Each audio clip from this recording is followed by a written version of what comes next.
Hello guys, for today mini vlog, magluto ta sang saging nga ginhatag sa aton sang mga upod ta diri sa balay no. Tingala lang ta may sara saging ni sa lamisa, kag samtang nagaluto ta sang saging guys, maghatag ko sang gamay nga meditation about man sa saging.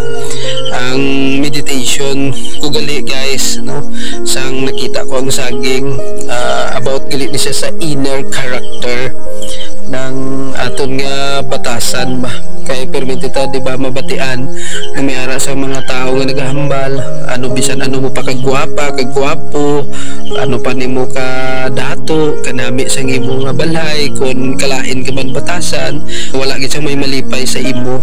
Amo na guys, namtang naga-prepare ko sining saging na ka-meditate gid ako no.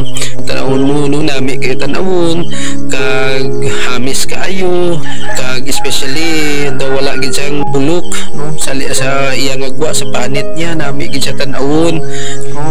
Kung imo i-describe ang saging, ma-describe mo siya kung sa tan-awon mo siya sa layo, ang mamgid manamit gid ni kay sa outward appearance niya no, nami kayo kag wala gid siyang sakit no ang saging, pero sa tuod lang kaning sa gawas wala lang gid ni kaayo, kay bisay kay ang pinaka-importante kag pinakamahal gid katong ara gid sa sulod guys, tong iya nga sulod. Pagkuha mo gani sang iya nga panit, bisan ano pa na kanami ang panit guys, ihaboy mo na guys, wala na siya sing pwede nga himuon, di na pwede nga gamiton o di mo na pwede kanon kay panit na siya guys no. Pero ang pinaka-importante dito sa sulod, kay may mga saging man guys nga nami gid sa gawas, pero pag open mo tibagdol gali, timagdol hindi pwede kaunon.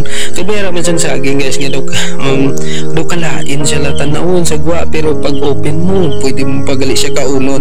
Parehas man na sa aton nga karakter guys, karakter sang tao, kung kung tanawon mo pertigid ka gwapo no, nami kayo tanawon, pero walay tagali kabalo nga kalain gali kay isang batasan guys. Kinahanglan gali nga ang importante sa kinabuhi sang tao ang inner gid, ang batasan gid, wala pulos ang outward kung ang inner mahigko gid. Hambal sang Samuel chapter 16 verse 17, pero nagsiling ang Ginoo kay Samuel, hindi pagbasihi ang iya hitsura o kunang iya kataason, ang matuod wala ko siya ginpili, kay ang akon pagtan-aw hindi pareho sa pagtan-aw sang tao. Ang tao nagatan-aw sang lang sa hitsura, pero ako iya nagalantaw sa tagipuso. Klaro gid kayo ang pulong sa Ginoo guys, nga nagambal gid siya nga ang Ginoo wala nagatan-aw sa panlabas nga anyo naton, kundi nagalantaw gid siya sa aton tagipusoon.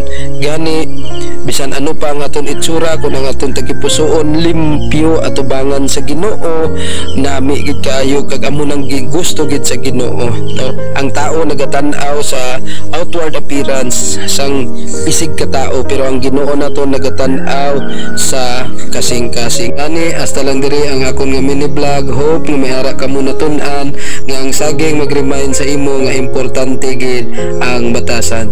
Kani shout out sa akon mga upod, si Sia kag si Zep, kag ang akon nga palangga nga asawa, kag sa tanan man nga naga-like kag subscribe sa akon nga video. Salamat gid.